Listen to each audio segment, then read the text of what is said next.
समय की बात है। रामू, श्यामू और कामू नाम के 3 भाई थे, जो जंगल के किनारे एक झोपड़ी में रहते थे। वह ईमानदार और मेहनती थे।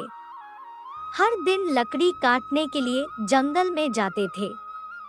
बाद में वह इसे बाजार में बेच देते थे। यहाँ इसकी अच्छी कीमत मिलती थी। इस प्रकार उनका जीवन यापन चलता था। भले ही वह अच्छा जीवन जीते थे, किंतु वे हमेशा दुखी रहते थे। अधिक चीजों की लालसा में हमेशा सोचते रहते थे। एक दिन जब तीनों भाई जंगल लकड़ी काटने जा रहे थे तो उन्होंने एक बूढ़ी महिला को अपने पीठ पर एक बोरी को उठाकर ले जाते हुए देखा। क्योंकि तीनों भाई स्वभाव से ही दयालु थे तो उन्होंने महिला से कहा, क्या हम आपकी कुछ सहायता कर सकते हैं? धन्यवाद बेटा, इस बोरी में सेब है। मैंने जंगल से इकट्ठा किया है। रामू, श्यामू और कामू तीनों बारी बारी से बोरी उठाते हुए उसके घर तक पहुंचाते हैं।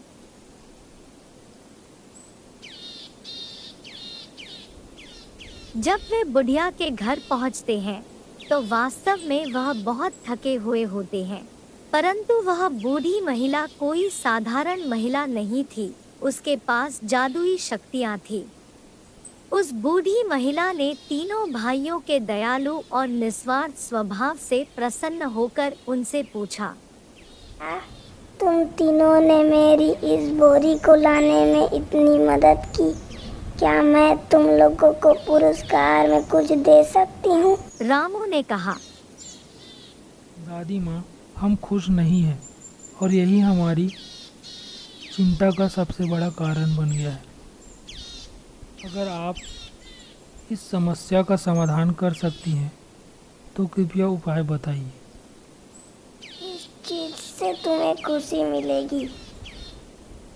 तुम तीनों अपनी अपनी इच्छाएं बताओ। रामू ने कहा, ढेर सारे नौकरों के साथ एक शानदार हवेली मुझे खुश कर देगी, इससे ज़्यादा मुझे कुछ नहीं चाहिए। श्यामू ने कहा, बहुत सारी फसल वाला एक बड़ा खेत मुझे खुश कर देगा, इससे ज़्यादा मुझे और कुछ नहीं चाहिए। कामू ने कहा, मेरी इच्छा एक खूबसूरत पत्नी की है जो मेरी सेवा करे, हर दिन घर लौटने के बाद उसका प्यारा सा चेहरा मुझे चमका दे और मेरे दुखों को भुला दे। ठीक है, अगर ये चीजें तुम्हें खुशी देती है तो मेरे जैसे गरीब असहाय व्यक्ति की मदद करने के लिए तुम हर तरह से इसके हकदार हो। घर जाओ और तुम में से प्रत्येक को वही मिलेगा जो तुमने चाहा है। तीनों भाइयों को उस बूढ़ी महिला की बातों पर यकीन नहीं हुआ, क्योंकि तीनों भाइयों को उस बूढ़ी महिला की जादुई शक्तियों का ज्ञान नहीं था और तीनों भाई अपने घर की ओर लौट गए। लेकिन तीनों भाई जब घर पहुंचे तब उन्होंने देखा कि उनकी कुटिया के बगल में एक विशाल हवेली थी, जिसके बाहर एक दरबान खड़ा था। दरबान ने कहा, चलिए मालिक, अपनी हवेली में चलिए, बाहर क्यों खड़े हैं आप?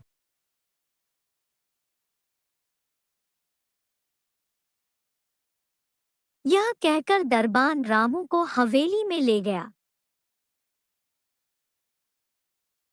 अब दोनों भाई कामू और श्यामू कुछ दूरी पर चलते हैं तो उन्हें बड़ा सा खेत दिखाई देता है।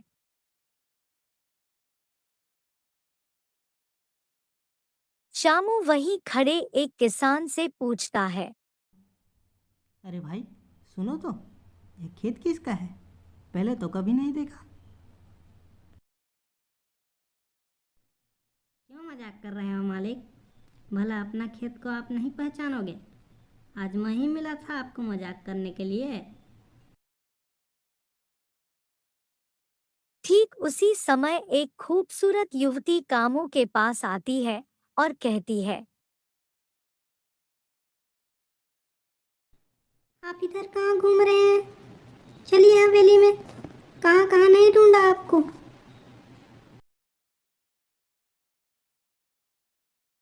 कामू ने कहा। आप कौन है देवी? मैंने तो आपको कभी नहीं देखा। आप मुझे कैसे पहचानती है? क्या आप मुझे नहीं पहचानते? मैं आपकी पत्नी हूँ।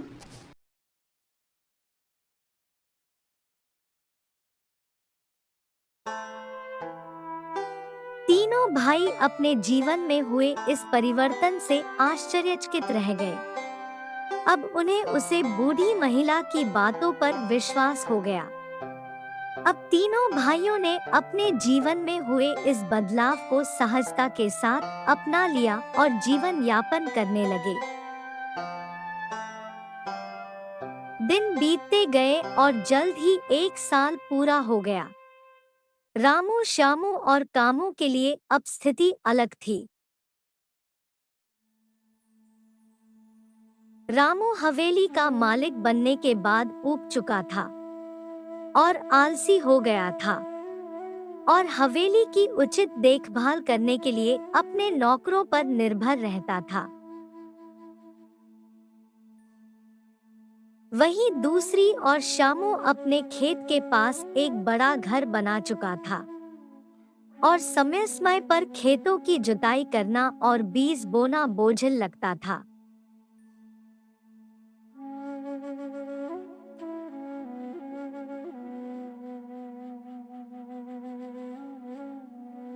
तो वही कामू को भी अपनी खूबसूरत पत्नी की आदत हो गई थी और उसे उसके साथ रहने में भी खुशी नहीं मिलती थी। अंततः वे तीनों फिर से नाखुश हो गए थे। एक दिन वह तीनों मिले और उस बूढ़ी औरत से मिलने और उसके घर जाने का फैसला करते हैं।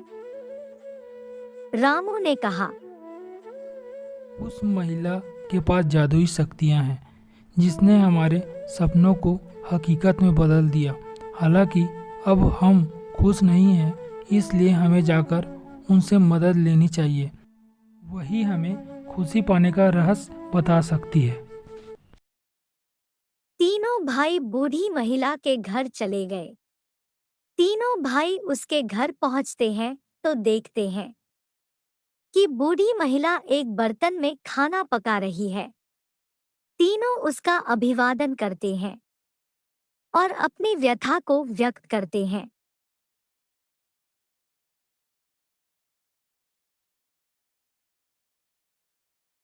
रामू कहता है। आपके आशीर्वाद से वे सारी चीज़ें हमें मिल गई जो हमें चाहिए थी, परंतु हम अभी भी दुखी हैं।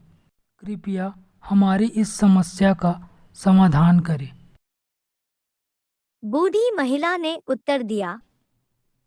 यह सब आपके अपने हाथों में है। देखिए, जब आप में से प्रत्येक ने अपनी इच्छा जताई और वह पूरी हो गई तो आप खुश थे। हालांकि खुशी कभी भी एक महत्वपूर्ण चीज सामग्री के बिना नहीं रहती।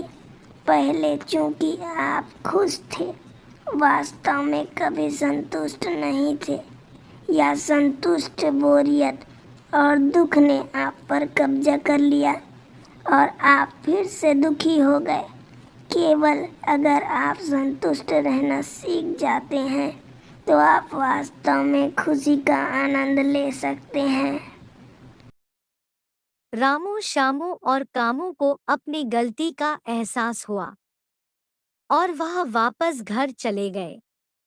उन्होंने सोचा कि वह कितने भाग्यशाली है कि उन्हें वह उपहार मिले जिनके लिए वह कभी तरसते थे। रामू को एक हवेली का मालिक होने के लिए आभारी महसूस हुआ और उसने इसकी अच्छी देखभाल करना शुरू कर दिया। श्यामू ने अपनी भूमि को परिश्रम पूर्वक जोतना शुरू कर दिया। कामू ने भी अपनी सुंदर पत्नी के घर के कामों और उसके प्रति उसके समर्पण की सराहना करना सीख लिया। यह याद करते हुए कि खुशी और संतुष्टि साथ साथ चलती है। और तीनों भाई उस बूढ़ी महिला का धन्यवाद करते हुए अपना जीवन यापन करने लगे।